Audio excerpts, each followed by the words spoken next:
Economía Hoy, democratizando la educación financiera. Finanzas públicas, dale.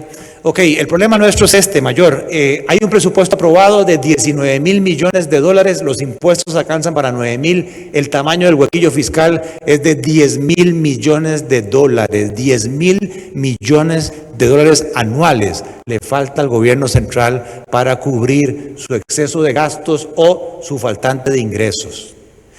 Por lo tanto, quienes digan que estamos buscando el Fondo Monetario Internacional para que venga a cerrarnos el hueco fiscal no saben de lo que están hablando, porque esos 1.750 millones son para ser desembolsados en 3 años. O sea, lo que el fondo va a poner son 680 millones de dólares. No llega al 5% del tamaño del hueco. Y quienes dicen, olvídense del fondo, agarren de las reservas monetarias internacionales 1.750 y financien al gobierno, no saben de lo que están hablando y están vendiendo humo, porque el país no necesita 1.750 millones, necesita solo en este 21 10.000 millones de dólares. ¿Quién da la llave para que el inversionista local o internacional compre bonos de Costa Rica? Ya sea los bonos de deuda interna, que los diputados aprobaron el presupuesto con bonos de deuda interna, o bonos de deuda externa. La confianza la da el Fondo Monetario. A nosotros no nos creen, somos un país B y vamos para B menos. Yo creo que a pesar de la firma del acuerdo con el Fondo Monetario Internacional, no nos vamos a salvar de un nuevo downgrade. Vamos a ser B menos.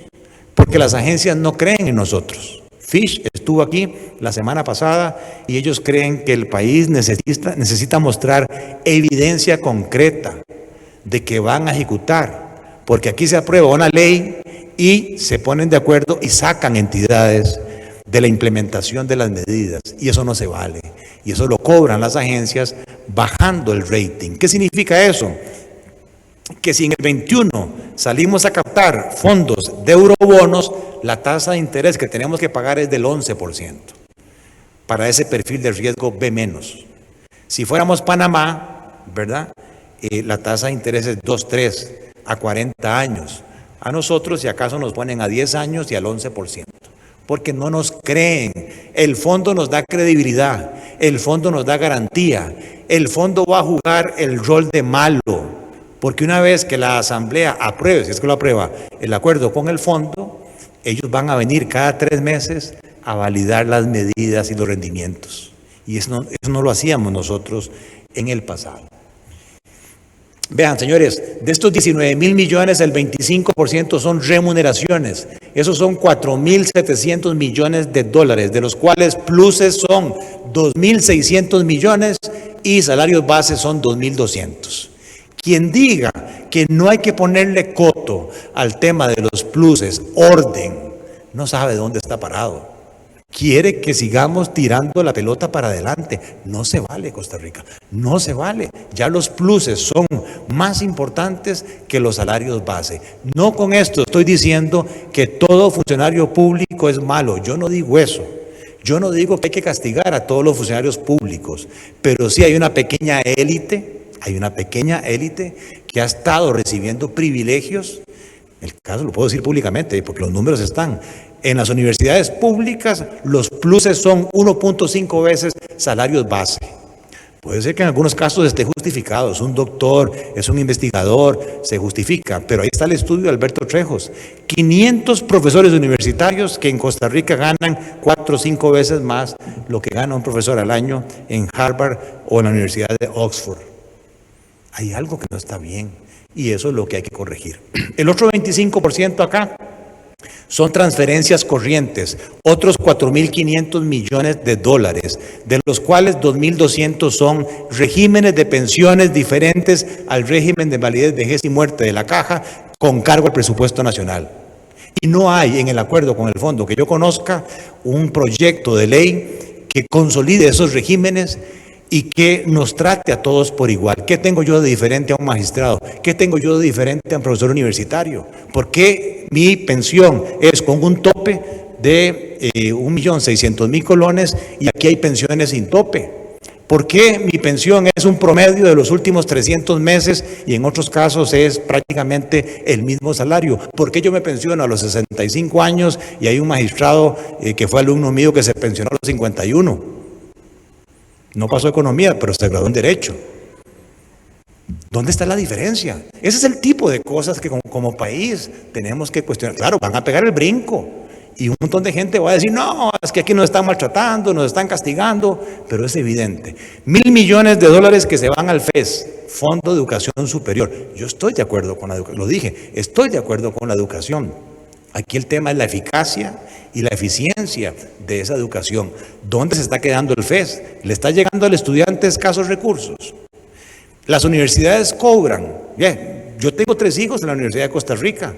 Y todos lo sabemos, pagamos más en las escuelas y colegios privados de lo que estamos pagando hoy en las universidades públicas, porque no nos cobran lo que debería cobrarse y que tengan nada más beca a los estudiantes de escasos recursos. Bueno, son soluciones que deberíamos estar planteándonos. El otro 24% es la amortización de la deuda. Señores, vencen más de 4.000 millones de dólares. Hay que arreglar eso. Un 18% son intereses. Hay que arreglar los intereses. La deuda interna nos cuesta 8% en dólares. La deuda externa nos cuesta 4.4. Y finalmente aquí hay 5 puntos para gastos de capital y 3 puntos para compras de bienes y servicios. Estamos mal con este presupuesto. Sigamos. Aquí están los mismos 19.000 millones. Yo les voy a dejar la presentación.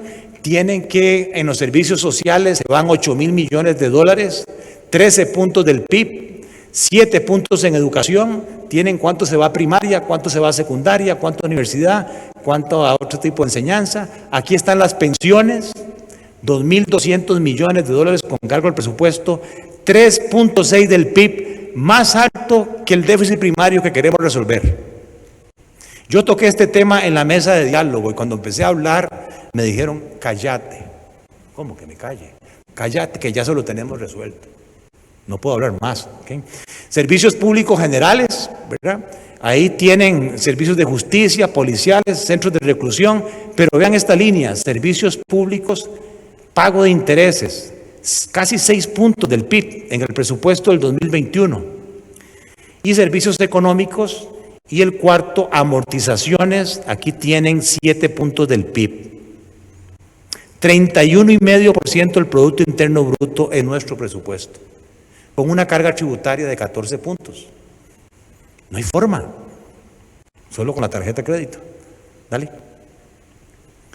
Igual, yo no critico, simplemente muestro los números. 152,000 funcionarios en el gobierno central, con unas remuneraciones, salario base pluses, cargas sociales de 4.700 millones de dólares. Eso con base mensual me da 1,5 millones de colones, cuando el salario promedio en empresa privada es 600,000 pesos. La comparación no es correcta, porque no son las mismas formaciones, experiencias y demás. Pero la pregunta es, ¿da para 3 veces de diferencia? ¿O da para 3.600.000? Cuando yo dije esto en el programa de Amelia, que hay 400 funcionarios en el Ministerio de Relaciones Exteriores, ¿verdad? Con un promedio de 3.600.000, me llamó un embajador ese mismo día. Y me dijo, vos solo criticar, tenés que entender que la embajada en Londres es muy cara, hay que pagar en libras. O en Europa se pagan euros. No, señor embajador, yo no estoy hablando de eso. ¿Se justifica? Claro que sí. Mi pregunta es, en esta situación de emergencia, de crisis mundial, y crisis país, se requiere tener abiertas 40 embajadas y 26 consulados. ¿Qué nos pasa si cerramos la embajada de Turquía hoy? ¿Qué nos pasa si cerramos el consulado de Chinandega? Tenemos un canciller y 2 vicecancilleres. En mis tiempos de BAC yo hubiera llamado al gerente de recursos humanos y le diría, mira, ¿qué nos pasa si nos quedamos con un canciller y con el director administrativo? Y ahí sí, hay gente que va a sufrir. Entonces, venga, empresa privada, como hacemos nosotros en las empresas, ayúdenme CINDE, ayúdenme UCAEP, hagamos una gran bolsa de empleo y hagamos alguna gran bolsa de reskilling, upskilling, capacitemos a esta gente que va a quedar desempleada para ver cómo se enganchan en la actividad privada, pero nosotros no podemos seguir con esta situación. Esto ya lo conocen, 8.1 fue el déficit. Aquí está el déficit primario, esto es lo que tenemos que resolver, porque mientras esto siga creciendo, es la pendiente que hace que la deuda siga creciendo.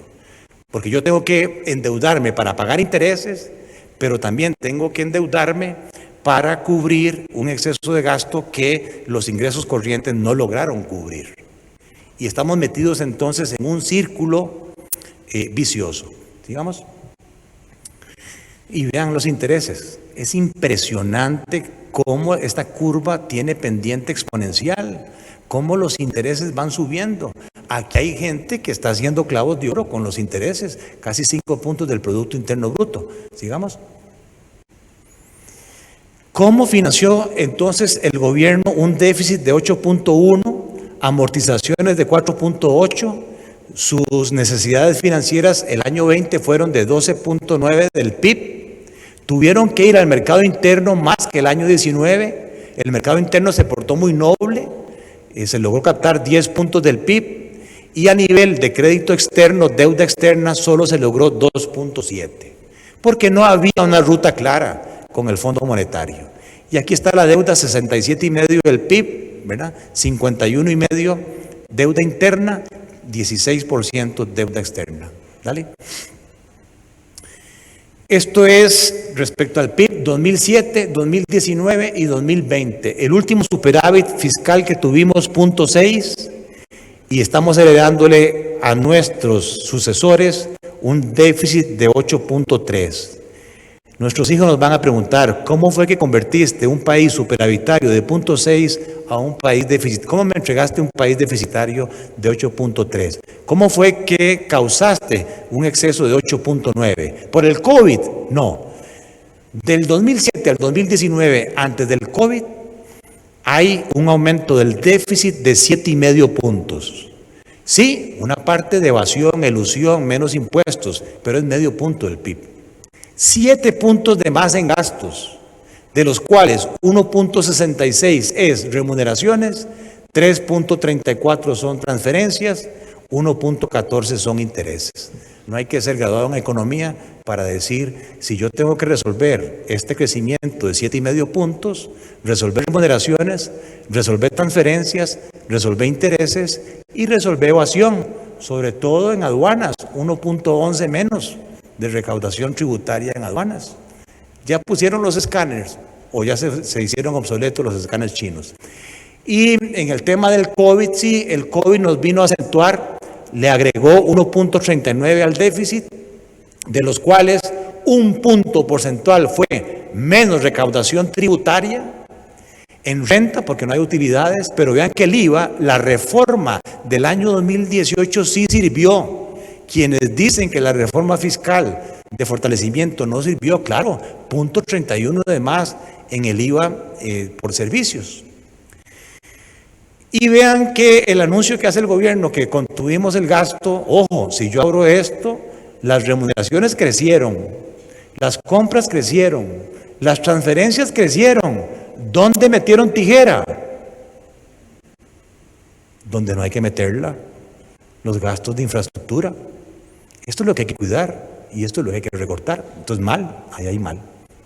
Y esto también nos dice que si usted logra reactivar la economía, automáticamente tenemos el 33% del déficit primario resuelto, que es este 1% que dejamos de recaudar por efectos del COVID. Dale. Don Iván, ya voy a terminar. Porque quiero mostrar esto. ¿Por qué soy optimista? ¿Por qué podemos salir? Porque si bien es cierto, aquellos que quieren ser presidentes de este país, véanlo, piénsenlo 2 veces. Lo que viene son vencimientos de 4,000 millones de dólares. Ustedes no van a poder hacer un plan de gobierno, porque van a estar enfocados con su ministro de Hacienda, con un problema de flujo de caja. Se me está venciendo la deuda, 4,000. ¿Qué hago? ¿Quién me va a prestar plata? Nos van a hacer downgrade. Es el mismo cuento de este gobierno. Por más plan de gobierno que ustedes presenten, mientras no resuelvan esto, no van a poder ustedes transformar este país. ¿Okay? Vean que la deuda son 40,000 millones y tiene un costo equivalente en dólares de 7 puntos. 41% de esta deuda está en dólares, 59 en colones. Pero ojo, mi punto positivo, 76% de esta deuda es interna, 24% es externa. Es muy distinto al tiempo de Carazo. Dale, la que sigue. Y esto es lo más importante. Lo que vence en los próximos años de deuda externa, 21 y 22, es nada. 100 millones de dólares, decía mi abuela, una cuecha en una plancha. Lo que nos vence es la deuda de nosotros mismos. Nosotros mismos nos estamos apretando el zapato, nos estamos apretando el flujo de caja con vencimientos de más de 3.000 millones, con una tasa de interés obscena de 8 puntos de esa deuda interna. Salga usted, inversionista local, al mercado internacional a ver quién le va a pagar en una duración de 4 años una tasa en dólares del 8%, cuando en Estados Unidos se paga a 20 años una tasa del 1 o del 2%. ¿Okay? Sigamos. Y este quizás para mí es el cuadro más relevante. ¿Y quién tiene esa deuda interna? Los 30.000 millones de dólares. El 70% está en manos del mismo sector público. Yo sé que los fondos de pensión no son públicos, pero los administradores es el Banco Nacional, es el Banco de Costa Rica, es el Banco Popular. Y estos fondos de pensiones son muy jóvenes, mentiras que tienen grandes salidas por pensionados. O sea, sus flujos de caja no son de salidas, por lo tanto sí pueden refinanciar los vencimientos. Es una cuestión de buscarle una reingeniería financiera al 70% de la deuda interna y tirarla a plazos más largos. Eso se llama reingeniería financiera, por lo tanto es salvable. Y para el 21 tenemos esto. Si el acuerdo con el fondo se logra, si hay reactivación económica, vean que el déficit primario va cayendo hasta llegar en el 23 a un 1% de superávit. Pero los intereses no se están atacando, los intereses siguen subiendo como porcentaje del PIB. Y eso le falta como complemento al acuerdo del Fondo Monetario. Dale. ¿De dónde va a sacar la plata el gobierno? El 21 es la pregunta. Para financiar 7 puntos de déficit, una amortización de 6,5, casi ya igual al déficit de la amortización, 3,5 puntos del PIB. Suponen que van a captar 8,8 en el mercado interno con deuda interna y que la Asamblea les va a aprobar los casi 3.000 millones que se quedaron por ahí de créditos externos ya negociados. Si eso es así, vean que la deuda llega a un tope del 76 en el 23 y a partir de ahí empieza la deuda a caer como relación al Producto Interno Bruto. Economía Hoy, democratizando la educación financiera.